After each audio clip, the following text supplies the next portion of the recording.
Greetings, children.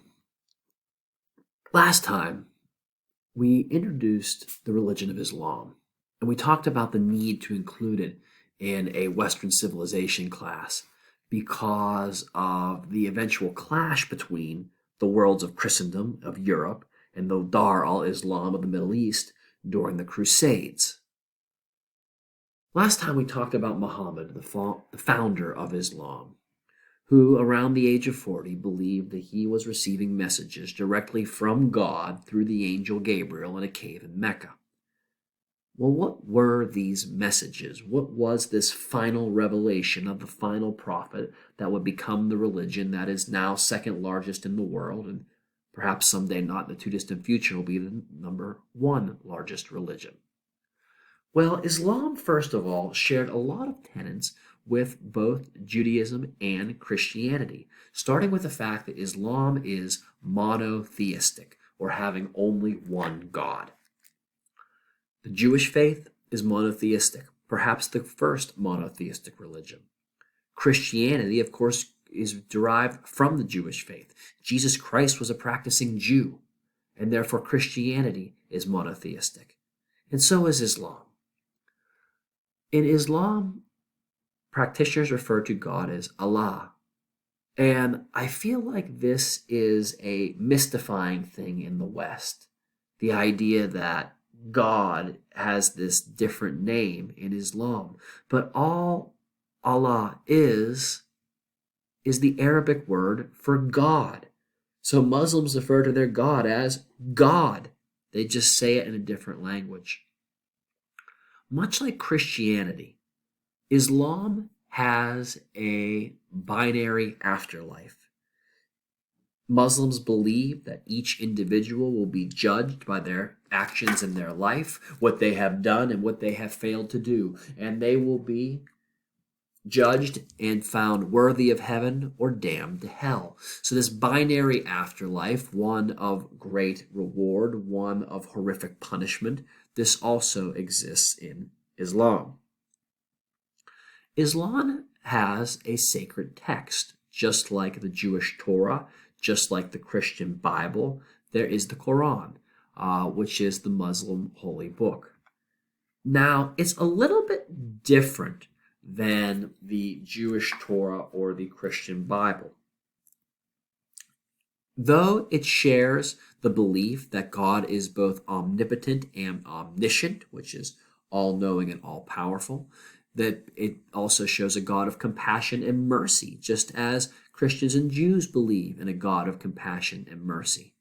It puts responsibility for people's actions firmly in their own hands. Muslims do not believe in fate, they believe in free will, just like the majority of Christians. However, a key difference of the Quran is they believe that the Quran, because it is the literal word of God laundered through the angel Gabriel to Muhammad, that it needs to be read exclusively in the original language of Arabic. If you are going to become a Muslim, you are expected to eventually learn how to read Arabic so you can experience the Word of God in its pure and unadulterated form.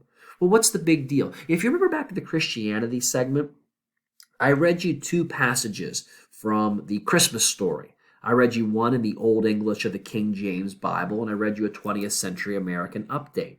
And as you can tell, the words changed a little bit. Yeah, the general story was the same, but we're talking about things like metaphysical. We're talking about the divine commands of an all-knowing God. You don't want to screw the message up at all. And so the idea is that anytime you translate the Quran, and you'll be reading part of the translated Quran today, you're not really reading the Quran anymore. You're not reading the official version, so to speak. You're reading something else. You're reading something lesser. And so Muslims are expected to learn the Arabic tongue. In the Islamic tradition, though there are religious leaders, there are no need for priests. You are supposed to have your own relationship and your own communing with the divine. Islam, like Christianity and Judaism, has a tradition of prophets. And some of these names are going to be very familiar. Muslims believe that Abraham is the first person to know God and to make that covenant. That's why Abraham can rightly be called the father of three faiths, because both Jews, Christians, and Muslims see Abraham as a patriarchal prophet who makes that first agreement with God. Muslims speak of Moses and his special relationship with God. And one of the holy men that Muslims venerate as perhaps the most second important prophet, trailing only Muhammad himself, is Jesus. Now, the difference between Muslims and Christians is that Muslims do not believe that Jesus was the Son of God. They do not believe that he was divine. They believe he was a holy man. They believe he was a prophet. They believe he was important. Muslims do not believe, as Christians do, that he was God's own divine son. Because of the close relationship and the shared patriarchs and the similar version of God, Muslims sometimes refer to Jews and Christians as people of the book. They see them as worshiping the same God, but an earlier revelation of that God. As Muslims don't believe that Jesus was God's son, Jews and Christians do not acknowledge Muhammad as the last and greatest prophet. Muslims, on the other hand, believe that Muhammad was the final and most important prophet, and they believe that he should be venerated to the point that they believe that no artistic representation should ever be made of Muhammad because that would taint his legacy. Same thing goes to God. Whereas Christian artwork readily paints pictures of Jesus and even God the Father and the Holy Spirit in the form of a dove or flame and, church founders and saints. Islam does not do that. They believe that you are bastardizing God's image if you do that. And so Muslims will often use geometric patterns in their artwork because they believe that trying to depict God in a personal way is actually heretical. Judaism has the Ten Commandments. If you study Buddhism, there is the Four Noble Truths and the Eightfold Path. In Islam, there are the 5 pillars of Islam, sort of Islam's 5 commandments, if you will, that are essential for each Muslim. They are broken down as follows. The first commandment is the declaration of faith. And this is very simple. It is simply saying, there is no God but God, and Muhammad was his prophet. If the most stripped down definition of Christianity is that you believe that Jesus Christ was the Son of God who died to redeem mankind, then the most basic form of a declaration of faith in Islam is there's only one God and Muhammad was his prophet. Number 2, Muslims are expected to pray 5 times a day. It is a very ritualized prayer, a lot of up and down, bowing, chanting, and ritualistic washing. And you're supposed to do it facing Mecca. If you're wondering which way Mecca is, we figured it out. It's like in the direction of sheets. And how do we know that? There's an app for that. You can download the Which Way is Mecca app if you feel the need to worship in such a fashion. Do Muslims pray 5 times daily today? Well, it's just like Christians. Some Christians are more devoted to their faith than others. In some Islamic countries that practice Sharia law, there will be a bell that rings and people are expected to stop their work or their schooling and pray. Do Western Muslims pray 5 times daily? Not necessarily, just as Western Christians don't do the things that they're supposed to do either. So depending on how many times you pray, this is what is prescribed, and then there is how much people actually practice, and oftentimes the gap is different depending on the individuals. Number 3 is charity, or as they call it, alms, and that is giving to the poor. And this is simply supporting those who are less fortunate, pretty self-explanatory. Number 4 has to deal with the Muslim holy season called Ramadan.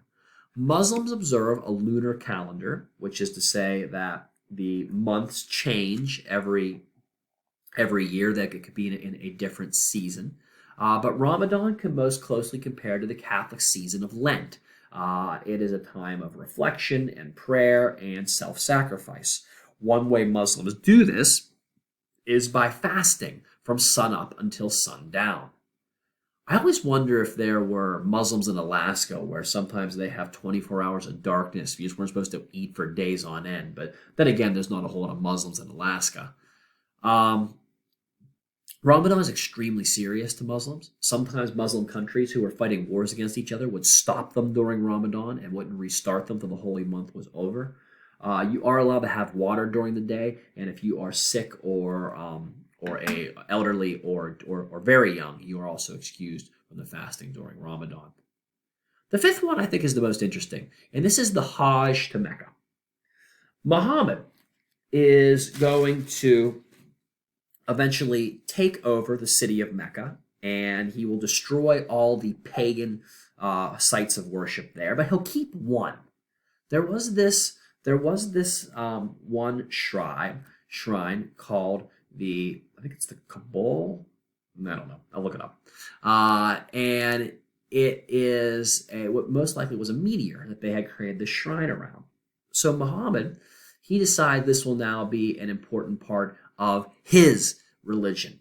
And that if you wanted to be a good Muslim, you were supposed to, once in your lifetime, take this Hajj or special trip to Mecca to go and explore and give thanks and give worship. So it is a once in a lifetime religious pilgrimage you're supposed to make to the place where this religion was founded. One way to practice number three, alms, is if you were rich, you could give money to help poor people go. And it's really cool. I'll show you some videos probably. They'll show you in the video I'm going to show you later today, where all the pilgrims, they wear the same sort of robe. So you really can't even tell from a distance if it's a man or a woman or rich or poor, what race they are. And they all go in like this big like human whirlpool, which is probably a nightmare under COVID conditions. I don't know how they do it. But they're packed in. I'm a claustrophobic guy. I wouldn't like this at all. But they're packed in real tight, and it takes you almost an hour to, like worm your way in and get close to this shrine and say your prayer, and then pull yourself back out. But that Hajj is one of the conditions. So reviewing the declaration of faith, pray 5 times daily, give alms to the poor, which is to say charity, fast during Ramadan, and the Hajj to Mecca. Islam burst into the American consciousness on September 11th, 2001, when Islamofascists are going to attack various sites across the United States, including the World Trade Center in New York City and the Pentagon in Washington, D.C. And that is when Americans were introduced to the word jihad. And jihad actually has 2 different definitions in Islam. One is the violent sort of jihad we saw unfold 20 years ago. And the other sort of jihad is a much more personal crusade against vice and immorality. And I want to talk about jihad, and I want to talk about the treatment of women in Muslim countries. We're going to make both those our story for another day.